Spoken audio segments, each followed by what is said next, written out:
মোহাম্মদ নাজমুল হোসেনকে গ্রেপ্তার করে। গ্রেপ্তারের পর দেখা যায় যে নাজমুল হোসেন বিভিন্ন জায়গায় বিভিন্ন রকমের চুরি, ছিনতাই, ডাকাতি সহ এবং ফ্যাসিস্ট সরকারের বিভিন্ন রকমের কালপিটের মতো জায়গা থেকে সে অপরাধ করে যাচ্ছে। নাজমুল হাসান টিপু একজন দুর্ধর্ষ সন্ত্রাসী এবং শুটার রিয়াজ আখতার।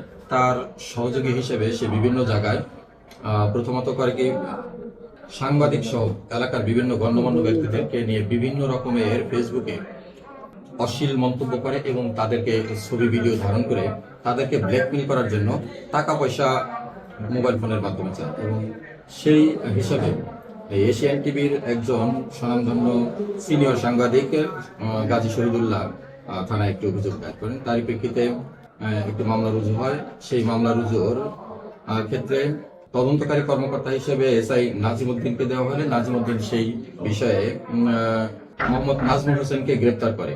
গ্রেপ্তারের পর দেখা যায় যে নাজমুল হোসেন বিভিন্ন জায়গায় বিভিন্ন রকমের চুরি, ছিনতাই, ডাকাতি সহ এবং ফ্যাসিস্ট সরকারের বিভিন্ন রকমের কালপিটের মতো জায়গা থেকে সে অপরাধ করে যাচ্ছে।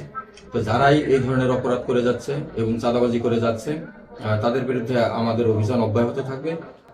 সর্বোপরি যদি তাদের যে সহযোগী রয়েছে সেই সহযোগীদের আমরা অভিযান করে তাদেরকেও আইনের আওতায় নিয়ে আসবো।